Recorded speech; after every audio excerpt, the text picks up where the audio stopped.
વિકસિત ભારત 2047, વિકસિત ગુજરાત 2047 અને વિકસિત જૂનાગઢ 2047ના મહાસંકલ્પને સાકાર કરવાનો નિર્ધાર સાથેનું અંદાજપત્ર 2026થી 27 સર્વસમાવેશી અને સર્વગ્રાહી વિકાસની રણનીતિ સાથે જૂનાગઢ શહેરને વિકાસ પથ પર આગળ ધપાવવાના પ્રયાસ સ્વરૂપે કમિશનર શ્રી દ્વારા રજૂ થયેલ બજેટના દર 27 કરોડનો વધારો સુધારો સાથે સ્થાયી સમિતિને સુપ્રત કરેલ, જ્યારે આજરોજ સ્થાયી સમિતિએ તેમાંથી 21 કરોડનો ટેક્સનો વધારો રદ કરવામાં આવ્યો।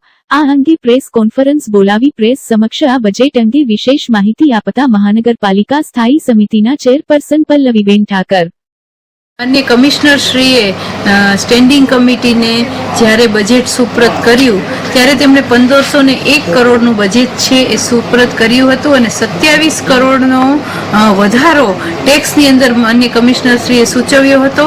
એ 27 કરોડના વધારામાંથી 21 કરોડનો વધારો છે એ સ્ટેન્ડિંગ કમિટીએ ફગાવી દીધો છે બજેટની અંદર અને 6 કરોડનો વધારો છે એ સ્ટેન્ડિંગ કમિટીએ કાયમ રાખ્યો છે। કુલ અલગ અલગ જે કરો છે એ કરની અંદર કમિશનર શ્રીએ સૂચવેલા 10 કરોડના વધારાની સામે સામાન્ય કર જે છે એમાં 10 કરોડના વધારાની સામે મેં 5 કરોડનો વધારો ફગાવીને 5 કરોડનો વધારો મંજૂર કર્યો છે।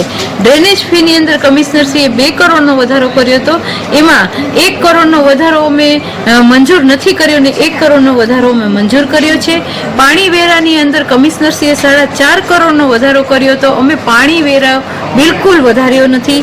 દીવાબત્તી કરમાં કમિશનર શ્રીએ 2.5 કરોડનો વધારો સૂચવ્યો હતો, અમે દીવાબત્તી કર પણ વધાર્યો નથી। ભૂગર્ભ ગટર કનેક્શન ફી એ પણ અમે ફ્રીમાં આપીએ છીએ, કમિશનર શ્રીએ 8 કરોડનો વધારો સૂચવ્યો હતો। આ ઉપરાંત અલગ અલગ 10 કુલ વિવિધ વેરાઓમાં અમે રાહતરૂપ નિર્ણય લીધા છે। સામાન્ય કરના બેઝ રેટમાં અમે બિલકુલ વધારો નથી કર્યો અને એના દર યથાવત રાખ્યા છે।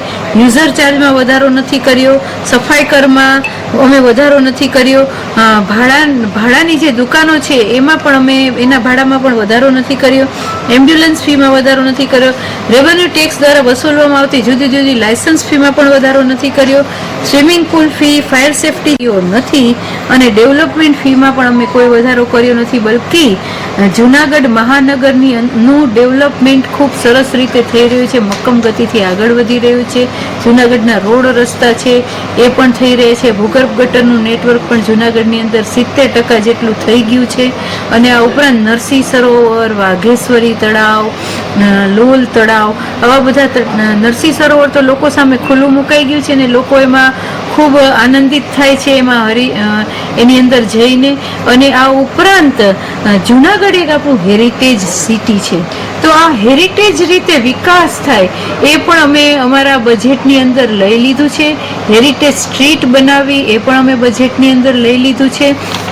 આ ઉપરાંત યુવાનો માટે અમે એક વિવેકાનંદ સ્પોર્ટ્સ સંકુલનું ટેન્ડર છે અત્યારે પાઇપલાઇનમાં છે, એટલે આ સ્પોર્ટ્સ સંકુલની અંદર ક્રિકેટની પીચ, આ ઉપરાંત practice pitch, basketball, tennis court, સ્કેટિંગની ટ્રેક, આ બધી સુવિધાઓ અમે યુવાનો માટે કરવા જે રમતવીરો છે એના માટે કરવા અમે જઈ રહ્યા છીએ।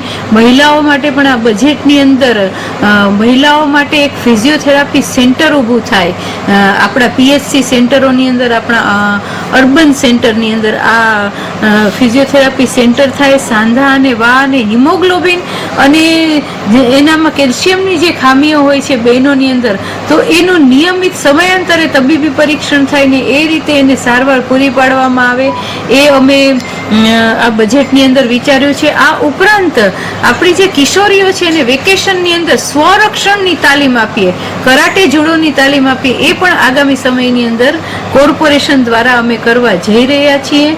એટલે આ રીતે જૂનાગઢમાં અમારી કોર્પોરેશનમાં આ મારું બીજી વાર બજેટ અમે રજૂ કર્યું છે અને અમે જ્યારથી કાર્યભાર સંભાળ્યો એ પછી સતત ને સતત જૂનાગઢનો વિકાસ કેમ થાય અને વિકાસની ગતિમાં કઈ રીતે જૂનાગઢ હરણફાળ ભરે એ વિચારી અને અમે આ બજેટ છે એ લોકો સમક્ષ મૂક્યું છે। આપ સૌને વિનંતી છે કે આ બજેટનો અભ્યાસ કરી અને આ બજેટને ચોક્કસ વધાવે એવી હું આ તકે આપ સૌને જૂનાગઢવાસીઓને અપીલ કરું છું। આ બજેટ કેટલું હતું ને કેટલા વધારો હતો ને કેટલો વધારો ઘટાડ્યો છે ને ફગાવ્યું છે? 1501 કરોડનું બજેટ કમિશનર શ્રી આપ્યું હતું મેં 1491.73 કરોડનું બજેટ છે એ લોકો સમક્ષ મૂક્યું છે. કમિશનરશ્રીએ 27 કરોડનો વધારો સૂચવ્યો હતો, એમાંથી 21 કરોડનો વધારો અમે ફગાવી દીધો છે. અને જે હાઉસ ટેક્સની અંદર જે ભારાંક છે F1, F2, F3, F4 એમાં અમે 1% વધારો છે એ અમે કર્યો છે. આટલો જ વધારો અમે કર્યો છે, બાકી અમે કોઈ કરની અંદર વધારો કર્યો નથી.